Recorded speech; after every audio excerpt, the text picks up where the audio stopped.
Selamat pagi. Sudah siap untuk menikmati sarapan sorgawi? Mari kita mau menyapa Bapa kita di sorga dulu. Kita naikkan pujian. Selamat pagi Bapa.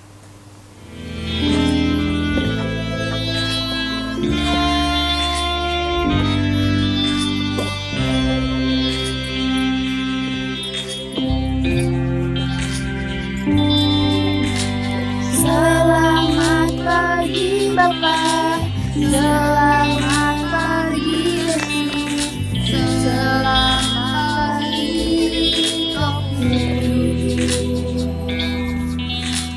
Terima kasih atas anugerahmu semalam telah berlalu. Ku memuji, ku bersyukur, memuliakan nama-Mu, Allah Bapa, Putra, Kudus.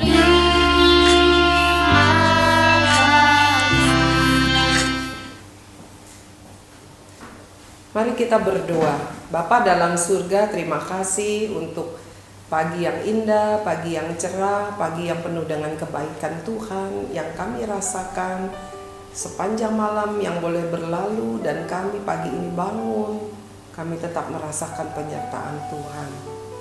Dan pagi ini Tuhan, kembali kami telah siap untuk menikmati firman-Mu yang boleh mengenyangkan jiwa kami, menyehatkan rohani kami, bahkan memberikan kekuatan di dalam hidup kami. Di dalam nama Tuhan Yesus kami berdoa, kami mengucap syukur. Amin.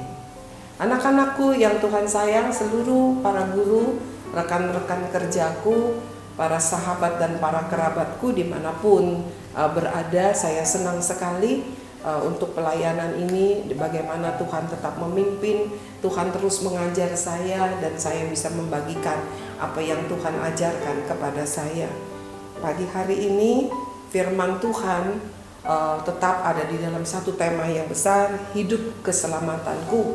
Kalau kemarin Tuhan katakan bahwa kita ini harus ingat, kita hanya pohon ara liar yang dibiarkan tumbuh di kebun anggurnya, dan Tuhan ingin kita berbuah-buah. Hari ini kita membaca firman Tuhan di dalam Matius pasal 25 ayat yang pertama sampai ayat yang ke-13, ya.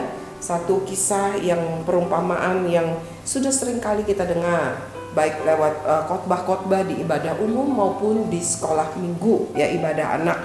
Saya akan bacakan, ya, Matius pasal 25 ayat yang pertama sampai ayat yang ke-13. Saya akan bacakan, demikian firman Tuhan. Gadis-gadis yang bijaksana dan gadis-gadis yang bodoh. Pada waktu itu hal kerajaan sorga seumpama 10 gadis yang mengambil pelitanya dan pergi menyongsong mempelai laki-laki. 5 diantaranya bodoh dan 5 bijaksana. Jadi ada 10 gadis, 10 pengantin, ya, mempelai perempuan, ya, yang sedang menantikan mempelai laki-laki datang menyongsong untuk masuk ke rumah pesta, begitu, ya. Tapi di antara 10 ini ada 5 yang bodoh, ada 5 yang bijaksana katanya. Kita mau lihat kenapa dikatakan bodoh, kenapa dikatakan bijaksana. Gadis-gadis yang bodoh itu membawa pelitanya tetapi tidak membawa minyak. Ayat pertama dikatakan 10-10-nya bawa pelita, bawa lampu, pakai tempat. Kenapa? Kok pengantin zaman sekarang nggak seperti itu? Karena zaman dulu tidak ada listrik, ya. Jadi orang kalau pergi malam biasanya selalu bawa lampu, bawa pelita, begitu, ya. Lalu katanya 5 ini semuanya bawa pelita, semuanya bawa pelita. Dikatakan ayat yang ketiga, gadis-gadis yang bodoh itu membawa pelita tapi tidak membawa minyak. Pelitanya memang nyala yang dibawa, tapi nggak bawa refill, nggak bawa minyak, ya, katanya demikian. Sedangkan gadis-gadis yang bijaksana itu membawa pelitanya dan juga minyak dalam buli-buli mereka. Jadi selain pelita bawa juga minyak, karena kalau ada pelita nggak ada minyak ya sama aja bohong. Sarwa keneh ya sami mawon ya. Bahasa Bataknya apa tuh ya? Seperti itu. Jadi percuma begitu ya. Percuma, nggak bisa nyala nanti. Tetapi karena mempelai itu lama tidak datang-datang juga, mengantuklah mereka semua lalu tertidur. Nih mempelainya belum datang, hari udah makin malam, ngantuk, udah pasti ngantuk, jadi tidur, semuanya tidur. Yang bodoh sama yang bijaksana semuanya tidur. Ya. Lalu ayat yang ke-6, waktu tengah malam terdengarlah suara orang berseru, mempelai datang, song-songlah dia. Nah, lagi enak-enak tidur, tiba-tiba terdengar, mempelai datang, pengantin laki-laki datang, ayo sambut. Wah, semuanya bangun. Semuanya bangun. Ya, gadis-gadis itu pun bangun semuanya, lalu membereskan pelita mereka. Lampunya disiapin, karena nanti kalau gelap, jalan ke sandung-sandung. Ya, kemudian gadis-gadis yang bodoh berkata kepada gadis-gadis yang bijaksana itu, berikanlah kami sedikit dari minyakmu itu, sebab pelita kami hampir padam. Bener aja, yang tidak bawa minyak, persediaan minyaknya udah sedikit sekali, dan lampunya, pelitanya sudah mau mati, sudah mau padam. Nanti mempelainya datang, lampunya mati, mereka nggak bisa lihat. Anak-anak yang Tuhan sayang, lalu gadis yang bijaksana itu jawab apa? Tetapi jawab gadis-gadis yang bijaksana itu, tidak cukup untuk kami dan untuk kamu. Lebih baik kamu pergi kepada penjual minyak dan beli di situ. Gadis yang bijaksana yang 5 ini nggak bisa bagi, bukannya pelit. Karena apa? Minyak yang mereka bawa memang pas-pasan untuk mereka sendiri. Ya, nggak mungkin pengantin bawa jerigen minyak. Memang tukang jual minyak cuman bawa botol kecil buat tambahin kalau kurang. Ya, sudah diperhitungkan sehingga nanti minyaknya kalau habis mereka cukup, nggak bisa buat bagi-bagi. Ya, kita lanjutin lagi. Pergi aja, beli aja, cari ke tukang jual minyak. Ya, ayat yang ke-10. Akan tetapi waktu mereka pergi untuk membelinya, jadi 5 ini yang minyaknya hampir habis, buru-buru pergi beli.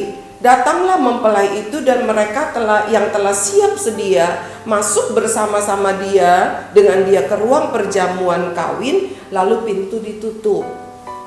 Ya, jadi ini ke ruang pesta, lalu mempelainya datang jemput dan mereka pergi ke ruang pesta. Ya, setelah masuk ditutup pintunya, nggak bisa dibuka lagi. Ya, ayat yang ke-11. Tapi yang masuk cuma 5. Kenapa? Karena yang 5 kan lagi pergi beli minyak. Ya, pintu sudah ditutup. Ayat yang ke-11. Kemudian datang juga gadis-gadis yang lain itu dan berkata, Tuhan, Tuhan, bukakanlah kami pintu. Ayat yang ke-12. Tetapi ia menjawab, mempelai itu menjawab, aku berkata kepadamu, sesungguhnya aku tidak mengenal engkau. Wah, kenapa kok bisa begitu? Kenapa? Karena waktu pengantin datang, mereka nggak ada. Ya, waktu pengantin datang mereka nggak ada, ya nggak dikenal lah. Kenapa bisa nggak ada? Karena mereka lagi pergi beli minyak.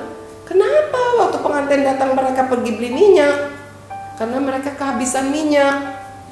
Kenapa bisa kehabisan minyak? Karena mereka tidak mempersiapkan minyak dengan cukup.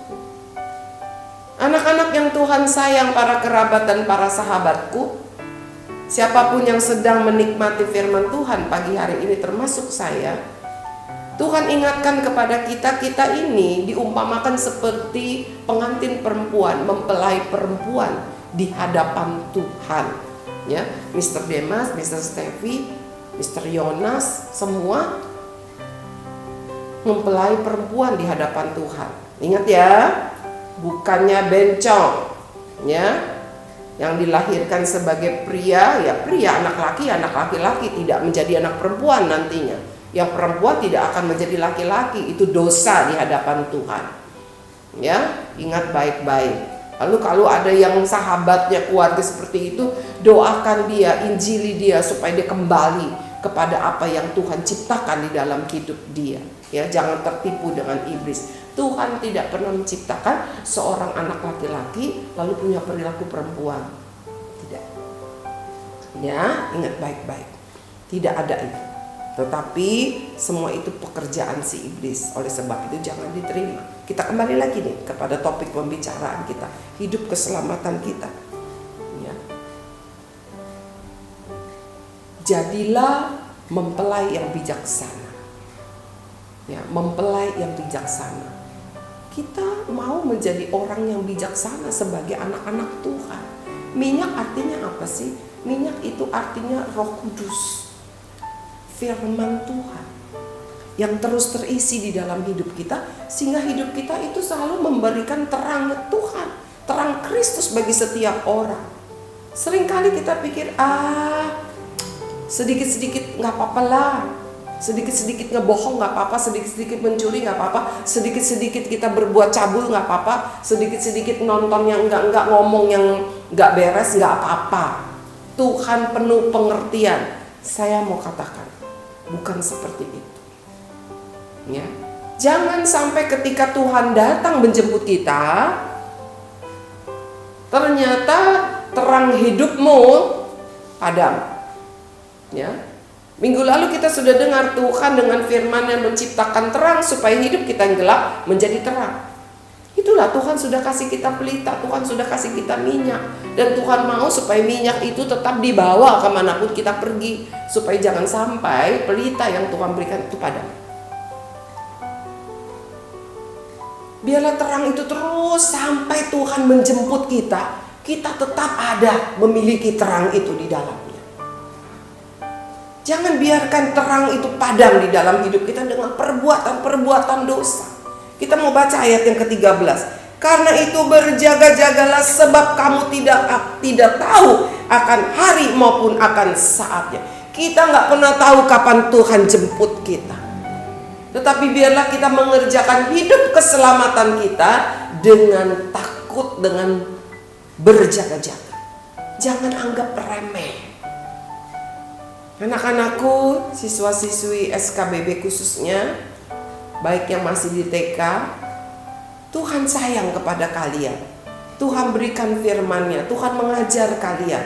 Gak boleh menjadi anak yang kurang ajar, jangan menjadi anak yang malas, jangan suka berdusta, jangan mengerjakan hal-hal yang sia-sia, apalagi yang mempermalukan Tuhan, yang membuat Tuhan sedih, hal-hal yang membuat iblis senang. Jangan lakukan itu. Lalu jangan pikir gak apa-apa. Tuhan katakan hendaklah kamu berjaga-jaga, karena kamu tidak tahu kapan dan waktunya, katanya. Ya, kapan dan waktunya kamu tidak pernah tahu. Tuhan mau kita berjaga-jaga. Kerjakanlah hidup keselamatanmu dengan berjaga-jaga. Mari kita mau dengarkan ujian ini.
Bapa di dalam surga, terima kasih untuk firman-Mu pagi hari ini. Mungkin firman-Mu sedikit keras, mengingatkan kami bahwa kami tidak pernah tahu kapan hidup kami akan selesai, kapan kedatangan Tuhan yang kedua kali.